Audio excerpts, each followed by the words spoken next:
ఆ స్లైడ్స్ ఏమో ఒకసారి. ఫిజికల్ డెఫిసిట్ టు జిఎస్డిపి అంటే రాష్ట్ర స్థూల ఉత్పత్తిలో అప్పుల శాతం.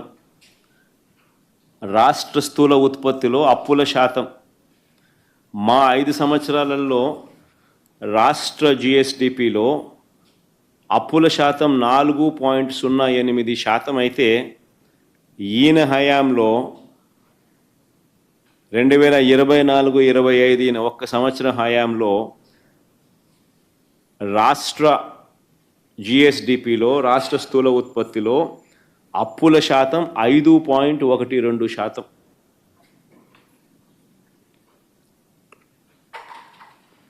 రెవెన్యూ డెఫిసిట్ టు జిఎస్డిపి అంటే రాష్ట్ర స్థూల ఉత్పత్తిలో రెవెన్యూ లోటు అంటే రెవెన్యూ ఖర్చు కోసం అప్పుల మీద ఆధారపడే పరిస్థితి. మా హయాంలో రెవెన్యూ డెఫిసిట్ టు జిఎస్డిపి 2.65% ఉంటే 5 సంవత్సరాలు కలిపితే, కోవిడ్ లాంటి మహమ్మారి ఉన్నా కూడా, మళ్ళీ ప్రత్యేకంగా చెప్పాలి నేను ఇక్కడ, కోవిడ్ లాంటి మహమ్మారి ఉన్న పరిస్థితుల మధ్య మా పర్ఫార్మెన్స్ ఇది. రెవెన్యూ డెఫిసిట్ టు జిఎస్డిపి అంటే రెవెన్యూ ఖర్చుల కోసం రెవెన్యూ రాష్ట్ర స్థూల ఉత్పత్తిలో రెవెన్యూ లోటు, రెవెన్యూ ఖర్చుల కోసం అప్పుల మీద ఆధారపడే పరిస్థితి.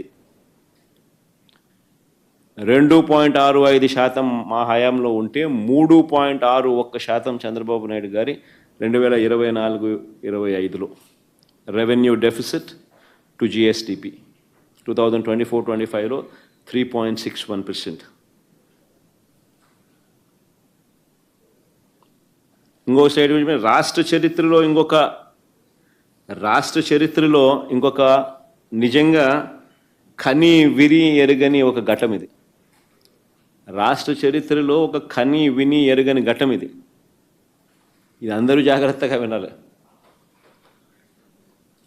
మా హయాంలో 5 సంవత్సరాలకు కలిపి మేము 3,2,671 కోట్ల రూపాయల అప్పులు మేము చేస్తే 5 సంవత్సరాలు కలిపి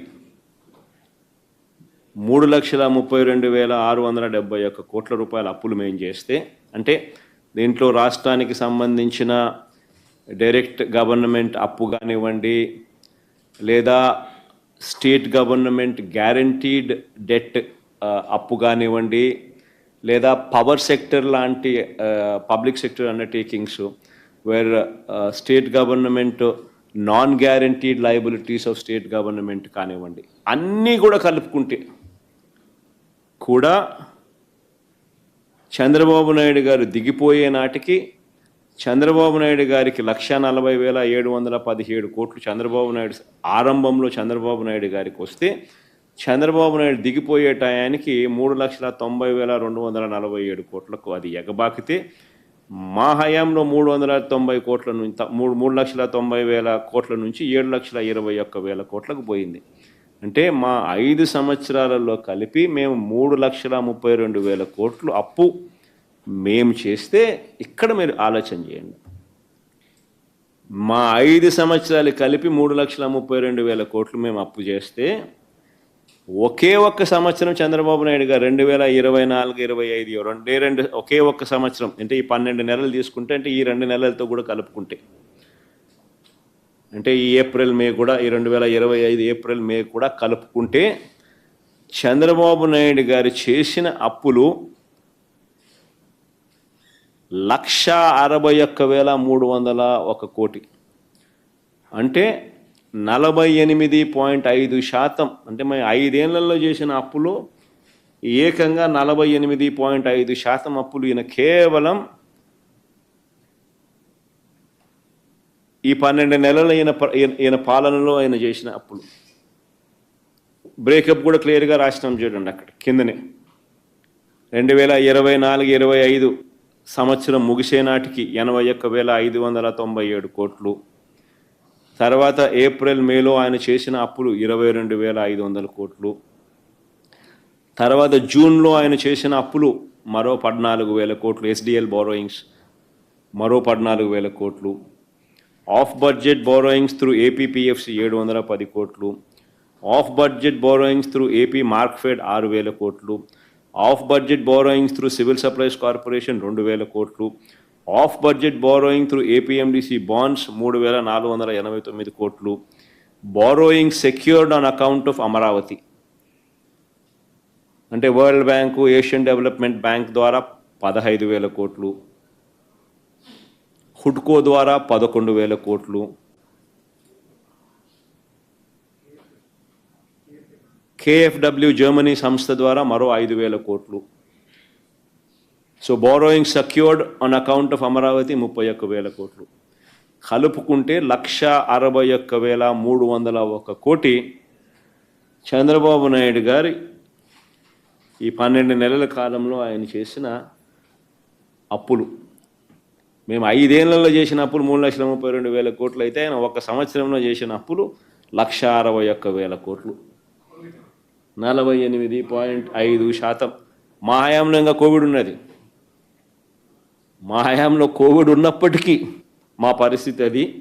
ఆయన హయాంలో కోవిడ్ లాంటి మహమ్మారి లేనప్పటికీ పరిస్థితి ఇది.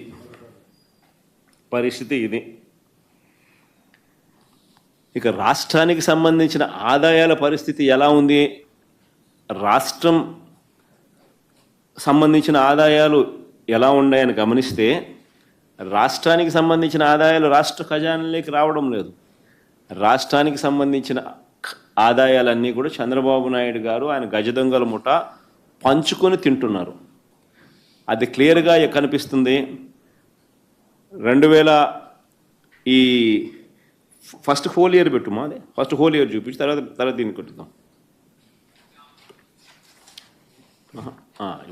అదే 2024-25 2024-2025 సంవత్సరం చూస్తే రాష్ట్రానికి సంబంధించిన స్టేట్స్ ఓన్ రెవెన్యూస్, రాష్ట్రానికి సంబంధించిన వనరులు, నాన్ ట్యాక్స్ రెవెన్యూస్ కానివ్వండి, ట్యాక్స్ రెవెన్యూస్ కానివ్వండి 2024లో అంటే మా ప్రభుత్వంలో 93,354 కోట్ల రూపాయలు మా ప్రభుత్వంలో వస్తే చంద్రబాబు నాయుడు గారి హయాంలో కేవలం 3.08% పెరుగుదల మాత్రమే నమోదు చేస్తూ 96,227 కోట్లు మాత్రమే నమోదయ్యాయి. ఇది వెరీ ఇంపార్టెంట్. ఎందుకనంటే ఇదే సంవత్సర కాలంలో దేశం చూస్తే దేశంలో ట్యాక్స్ రెవెన్యూస్ గ్రోత్ ఎంత అని చెప్పి చూస్తే, గ్రాస్ ట్యాక్స్ రెవెన్యూస్ గ్రోత్ ఎంత అని చూస్తే 12.04%. అంటే దేశం మొత్తం 12.04%తో గ్రాస్ ట్యాక్స్ రెవెన్యూస్ పెరుగుతూ ఉంటే, aggregate of gross tax and non tax revenues పెరుగుతూ ఉంటే 12.04%తో పెరుగుతూ ఉంటే రాష్ట్రానికి వచ్చేసరికి స్టేట్స్ ఓన్ రెవెన్యూస్ కేవలం 3% మాత్రమే లాస్ట్ ఇయర్ పెరిగింది. సంవత్సర కాలం చంద్రబాబు నాయుడు పరిపాలనలో పెరిగింది. ఏప్రిల్ మే ఒకసారి గమనిస్తే ఈ 2 నెలలు ఇప్పుడున్న పరిస్థితి ఏమిటి అని చెప్పి ఏప్రిల్ మే గమనిస్తే, ఈ ఏప్రిల్ మేలో కూడా గమనించినట్లయితే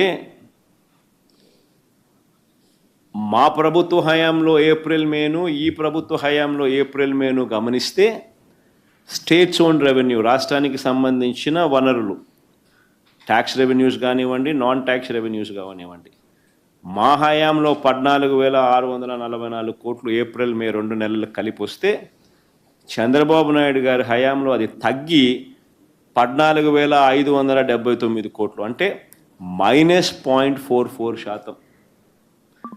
అంటే -0.44%.